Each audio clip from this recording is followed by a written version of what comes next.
What is the best way to connect with high school kids? I've been doing this a long time. There's parents out there, they have high school kids. Maybe they listen, maybe they don't listen. How do you connect with them? Well, I have two sons who are in high school, so they help me stay a little bit current because I don't listen to the music that's going on now and know all the trends, but I'll find out what it is to say and I'll slip a saying in there and the kids will look at me like, okay, you're too old to be saying that or what have you. But I have younger staff and they can help relate. But I mean, kids are kids. I mean, the best thing we do is we try not to take ourselves too serious. We try to have a good time every day. We try to get to know each kid so that they know that we genuinely care for them. And then once you build that up, then we try to move in the right direction, as you say. I got you. And it's a lot easier once you have that connection. Welcome to another episode of Best of Johnston County, brought to you by Breeden Law Office. Our host, Jonathan Breeden, an experienced family lawyer with a deep connection to the community, is ready to take you on a journey through the area that he has called home for over 20 years. Whether it's a deep dive into the love locals have for the county or unraveling the complexities of family law, Best of Johnston County presents an authentic slice of this unique community. Hello, and welcome to another episode of the Best of Johnston County podcast. I'm your host, Jonathan Breeden, and today we have with us the Triple S Smithfield Summer High School band director, Brian Jones, and I believe the current North Johnston County Teacher of the Year, right? Or was that 2 years ago? 2 years ago. 2 years ago. So anyway, the immediate past Johnston County Teacher of the Year. And we're going to talk to him about how he got to Johnston County, how he became a band director. And one of the reasons I really wanted to have him come on, we're going to talk about the Spartan Thunder Drum Corps, how that came to be, how they choose who's in that, and how much they have to practice. And if you've not had a chance to watch these performances over the year, they are absolutely mesmerizing, including this year's performance of Thunderstruck. Welcome, Brian. Hi, thank you for having me. All right, no problem. So we'll start with just tell the listeners who you are, where you're from, a little bit about yourself. Okay. Brian Jones, I'm from Danville, Virginia. Went to George Washington High School, graduated in 92 and made my way to East Carolina, go Pirates, and left there and I taught at a high school / two middle schools. I taught 3 schools and did the go around the county. Okay. And that was at James Keenan High School. I did that for 6 years and met my wife. And so she was living in Raleigh and I was living at Drumline County. The Smithfield job opened up and I've been at Smithfield for the last 21 years. Golly, that's a long time. Yes. You've been at Triple S just about as long as I've been here, since I came here in 2000. How did you end up becoming a band director? I think you majored in music at East Carolina. Is that right? Yeah. I was really active in the sports and band like growing up. And I went to school on like part of a soccer scholarship and I got kicked in the face very early on. And it was basically, you're going to have to choose. And I wasn't good enough to make money playing soccer. And my parents were supporting me. So band it was. But it was 10th grade. I was sitting in band class and I enjoyed my class, my teacher. And I was like, this is what I'm going to do. And I never really looked back. Oh, that's awesome. It's funny. I had that same sort of epiphany in 9th grade, is taking the same civics class they teach in North Carolina now that they teach at all high schools. And I'm reading the Federalist Papers and I'm like, this is fascinating. Like the creation of a government and for the people, by the people. And I was like, I think I want to go to law school. You know what I mean? Just sitting in. So that's funny. 10th grade for you, 9th grade for me. I have a son getting ready to go into 9th grade. I don't know if he'll have that same epiphany that we had in high school, but we'll see what happens. So anyway, you majored in music at East Carolina? I don't think about music majors. Is there like music trumpet or just music orchestra? Music education. So you can do music performance or music education. And I chose music education. Okay, I got you. Were you in the marching band at East Carolina? Yeah, you have to be in the marching band for 2 years as just part of all music majors. So I did my 2 years and then college marching band is a little bit different than what I love and what we do at Triple S. Okay. All right. So do you enjoy being in the East Carolina marching band? I enjoyed meeting people. I went to school, like I said, in Danville, Virginia. So I didn't know anybody that went to East Carolina. And getting there a couple of weeks before school started and going through camp, I had like 150 people that I knew before classes even started. Right. I think that was very important for me. Right. I'm big into sports. And so the time commitment of college marching band and you have to sit here, I wanted to watch the games and be a part of the college atmosphere. And so like I said, after my 2 years, I was like, okay, I'm out. Oh, cool. So you ended up in, I think of James Keenan, is that Warsaw? Mm-hmm. Right. We're Drumline County down Drumline towards County. Wilmington for people listening that don't know, having been worked on Football Friday for many, many years with Tom Suter back in the 90s. I've been to a lot of these high schools, so that's how I know about James Keenan. They're very good at football traditionally. Yes. So did you work with the marching band there? Or did you come out of school and get a marching band job? Or were you like an assistant to the marching band director? So I graduated in December, and I worked at a bank and lived with my dad in Durham. And then the band director who was at James Keenan had gotten sick. And so I went and did a long-term substitute. It was like 2 months for the end of the year. And then that teacher decided to retire, and I was looking at the different jobs, and I enjoyed working there. And so I said, this will be a great place for me to start, coming right out of college, not knowing if I'm any good at this, if I even like this. And to teach middle school and high school, it gave me the complete opportunity to see where I felt like it was my best spot. Okay. And so started with 11 kids in the high school band. There's 400 to 450 kids in the school because it's a 1A small school. Had 11 kids in the band when I started. And then 4 years later, I had 400. Yeah, I had 25% of the school in my class during third block. I used to joke with the other teachers, what do y'all do during third block? Like, y'all go out and eat? It was right about that size when I left after my 6th year. So when did you learn how to march, how to design shows, and the movement of all the people in the marching band? Did they teach that at East Carolina in music education? Did you learn that at like a marching band grad school? How do you learn that? So my high school band was one of the best marching bands in Virginia. And so my high school band director, Reggie Purvis, was a huge mentor for me. And so I learned a lot of what I do from high school. You know, in college, you are taught a little bit of that. The way things work now, a lot of times you pay different people to do those things. So like you would, like a marching band director would pick out his music, and either when you're low budget, like I was at James Keenan, you buy an arrangement and then you pay somebody to write the movements. Some schools, in particular around here, they pay people to write just for their band. And so like that arrangement is like a one of a kind. Some directors will do it all. Very few, I would say probably less than 5% who do it all. Now, having said that, my first year when I started with 11, I also was the middle school teacher. And so the way I built the program was, hey, these kids, if I can make it exciting for them in middle school, then they'll come and join me. So when they were in 8th graders, I said, how many of you want to go play for 30,000 people? And I took them to Duke Band Day. And they gave you some arrangements. I think it was like Superman, Indiana Jones, some of the like standards. And so then later that year, I wrote my own like little 20 movement marching band show and included the 8th graders. And then the hope was out of that 11, I think I had two seniors. But in 8th grade, I had 30. And the hope was if I can lose 2 and gain 30, then I've just like quadrupled my band in 1 year. If I do that 2 or 3 years in a row, it can build up. And that's how we did it. Okay, that's fascinating. So what attracted you, other than you wanted to be closer to your wife being in Raleigh, to Triple S? Like I said, at first it was location. It was tough leaving James Keenan. Like I said, I also was the basketball coach there as the varsity basketball coach. Okay. And so I was kind of like that community. I was just very attached to that community. It was a small community. I know that there's no Walmart in Duplin County. Right. There's no movie theater. And so my parents were always checking me, are you okay? You know, and it fit me, you know. I went to work and I taught and then I coached and then I went home and watched TV and went to bed and did it repeated. And it was tough leaving James Keenan. Smithfield, I called my high school band director and he told me like about Doc Winley, who was a friend of his, and how Smithfield used to have one of the best programs in this area, and it's a good place to teach. And so that kind of sold me. And then when I first got to Smithfield, I was an 11-month employee.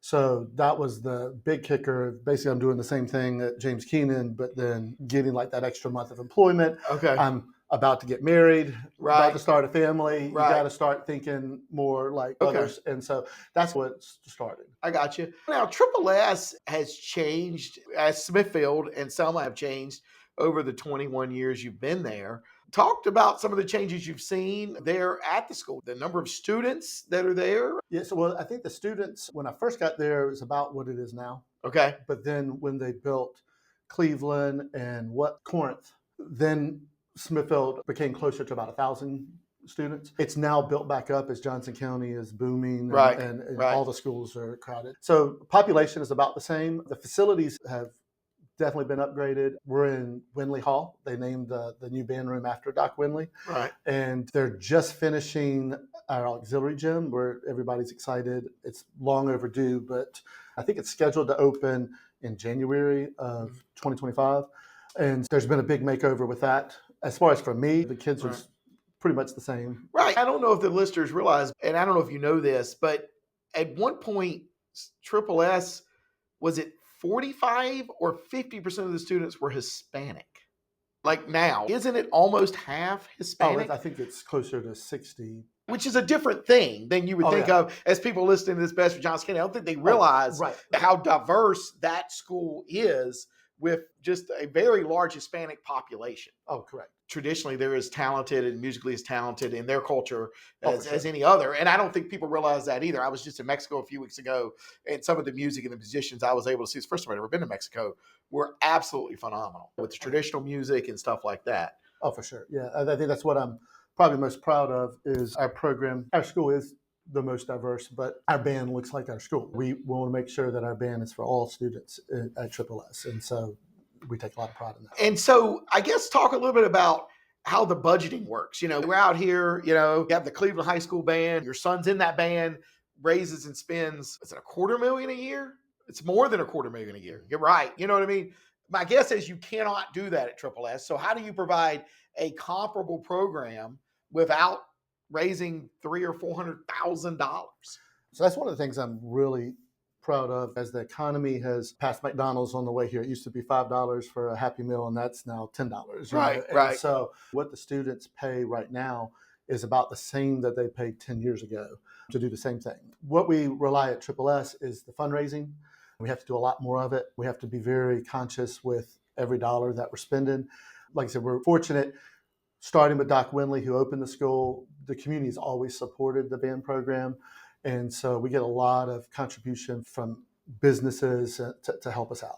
Right. And so what does the band have to raise money for? Because I think people don't understand that the band really, there's one band director. You often need assistants. You need costumes. The concept of a marching band show now is completely different than it was 25 or 30 years ago. All right, so I would consider us a low budget school, and it costs $70,000 to $80,000 to have one marching show, to run it. Right. And so in there you have your bus costs. So like our band needs 3 to 4 buses.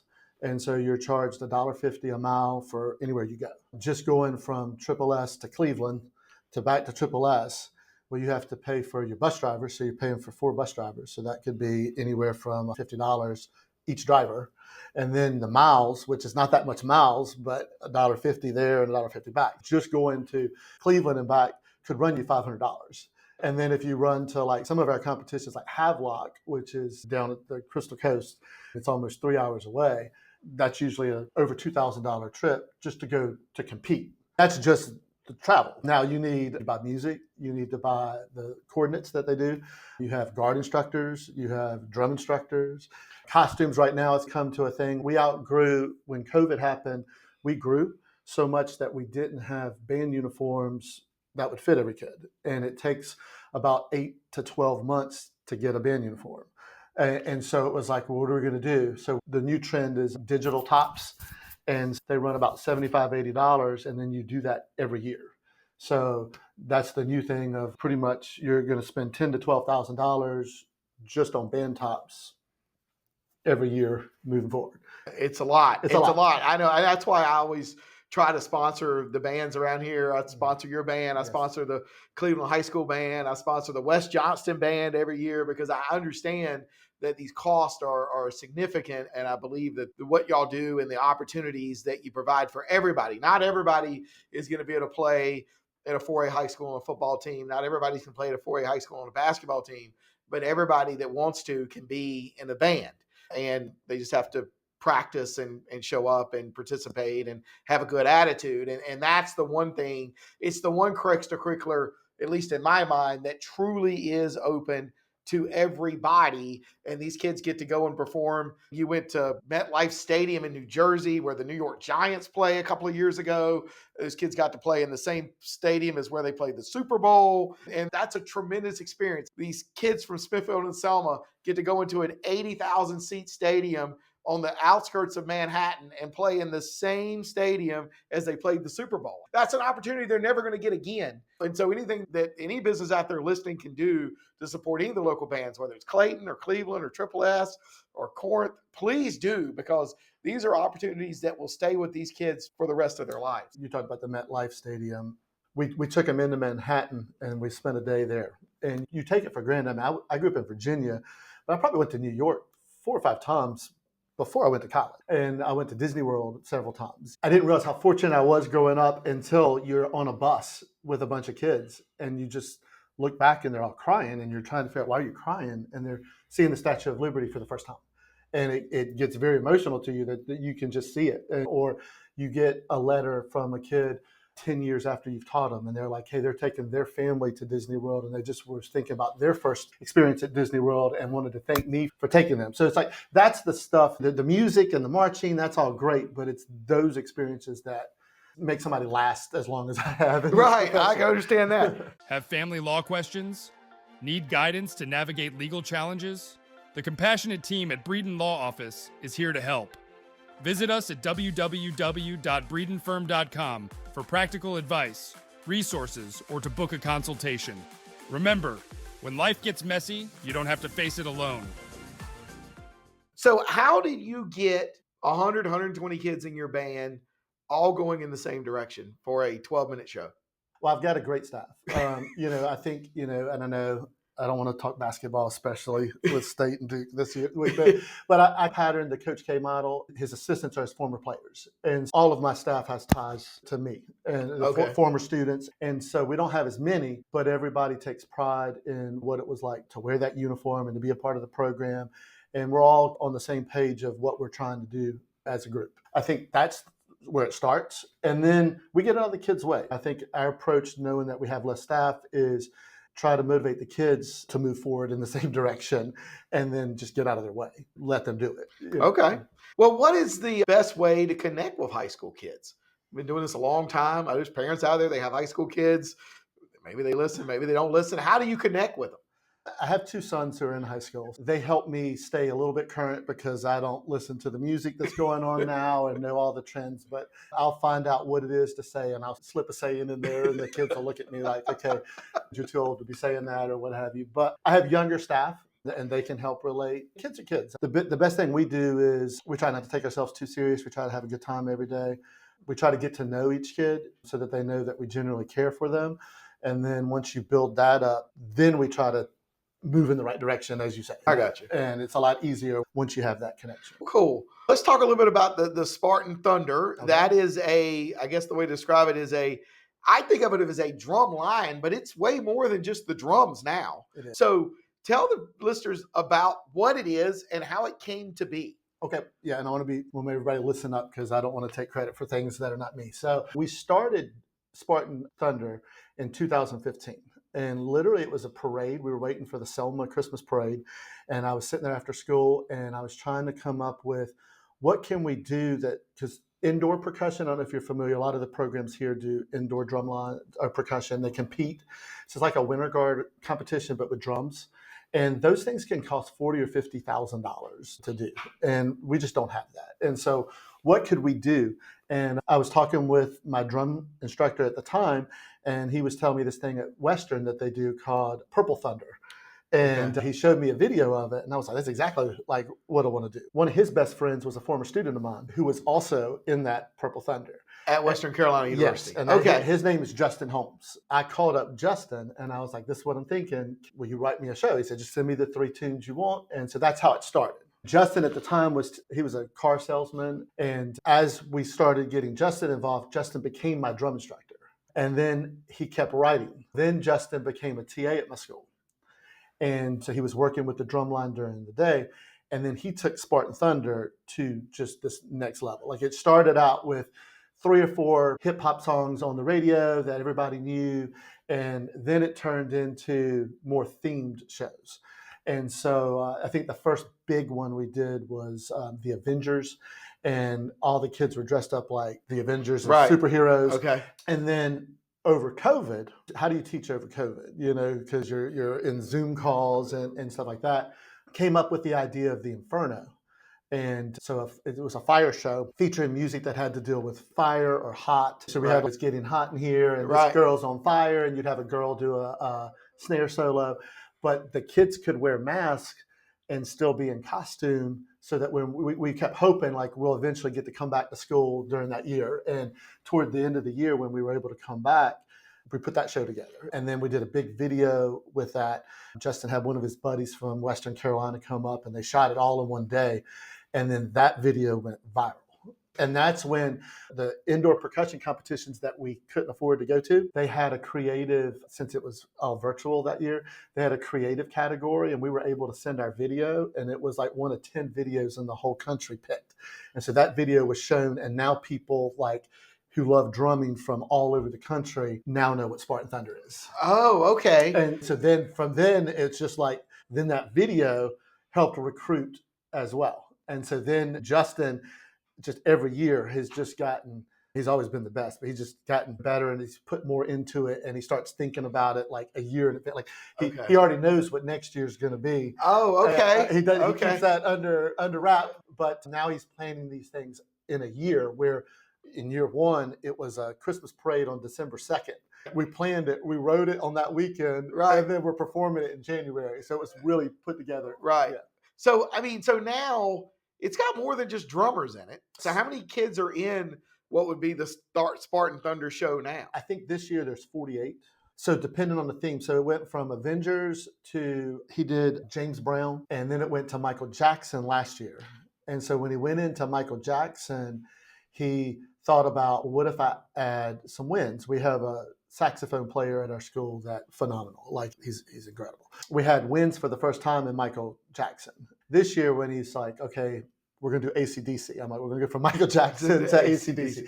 And so we pulled our bass guitar player from our jazz band, and we had a girl who's in middle school who played guitar with us with our marching band this year, sister of one of our kids. And so then we added another one. So we have 3 guitars in Thunderstruck, and then there's 10 to 12 wind players. Along with a lot of drummers. Along with a lot of drummers. Well, that's awesome. And then last year's show, the Michael Jackson thing, ended up landing with one of Michael Jackson's nephew, I guess Tito Jackson's son. Yep. And I think he shared it with the family and made some very positive comments about it. And it was a phenomenal show. I got to see it in person. I got to see it on YouTube. And if you like Michael Jackson as much as I do, it was really good. And they had somebody dressed up as Michael Jackson, and they came in and did the moonwalk and the whole 9 yards. And just that video, so the fire video, we had somebody come in and do it. Justin actually did all of the video editing for the Michael Jackson video that you see on YouTube. It's like WRAL picked that one up. And so he went in and got a drone. He bought him a drone and started doing lots of things. And it's been really cool, like watching his passion put all of it together. Right. Well, it really is a phenomenal show. And I'm not just saying this. I've seen some, I was fortunate enough a few years ago to go to Scotland and go to the Tattoo. And at the Tattoo, which is this huge celebration of music that they do in Scotland, they bring some of the top drum groups in the world. And I would put what I saw with Michael Jackson up there with any of the drum groups I saw in Scotland at the Tattoo. It really is phenomenal and enjoyable. And you cannot watch it. The show's usually 10 to 15 minutes and not just smile. Yeah, you just can't. You can't watch it and not smile. Right. And that's why I'm telling everybody, if you've not seen it, go to, is Spartan Thunder have on YouTube page now? No, we have Instagram, SSS_band is the best way to see things. We haven't put this year's video up because he's still developing. Right. We did the Showcase of Stars performance, which didn't have our guitars and horn players. Okay. And we've played a couple times at pep rallies for our school, but he's still got some other props and surprises that even the kids don't know about. We're going to be performing May 9th through 11th as our big percussion theater. And it's basically an hour-long show of lots of different comedy and percussion type acts. And then at the end of each show in the gym, we're going to perform Thunderstruck. And I went to that last year, and that was really a lot of fun, and got to see, that's the only time I got to see the Michael Jackson show live, and that was really good, and I really enjoyed that. So I would encourage anybody that's interested in band or percussion, find Spartan Thunder on YouTube or Instagram, the Michael Jackson show, this year's Thunderstruck show. I heard it's really good. I'm sure it is. Anything with Spartan Thunder is great. So as we sort of wrap this up, you've lived here in Johnston County now the last 20-some years. You've taught in the Johnston County Public Schools. What do you love most about Johnston County? I knew you were going to ask this because I was listening to the podcast on the way. And I love a lot of things about Johnston County. I mean, I love the location, just for your family to be here near some bigger areas, but not necessarily in those bigger areas, close enough to the beach, close enough to mountains and stuff like that. I was trying to think of Johnston County, but I feel like Johnston County is still different depending on what part you live. And so I think the best way I could answer that is just from Smithfield, like what I love mainly about teaching at Smithfield. And I think that is just, the community has always been supportive. My administration at the school, I've had 6 different principals, and they've, put kids first. And then, like I said, the kids and parents. I mean, I think, everybody's buying into want to be a part of the team, want to make the team better. It keeps me young. Like I said, I just turned 50 in January, and but I still feel, like that kid that started 27 years ago, because the kids that I teach are still the same age. That's what I love. I love, being near big areas, but still feeling a little bit small. Although every time I go up and down Cleveland School Road, I feel like we're going to be, it's getting big. There's no doubt. No doubt. Well, that's cool. That's cool. Well, we'd like to thank Brian Jones, the Triple S band director, for coming in and being our guest on the Best of Johnston County podcast today. If this is your first time listening to this podcast, we would love it if you would like, subscribe, or follow this podcast wherever you're seeing it, whether it be YouTube, Spotify, Apple Podcast, or on any of our social media pages, Instagram, TikTok, whatever, so that you'll be aware of any future episodes of the Best of Johnston County podcast.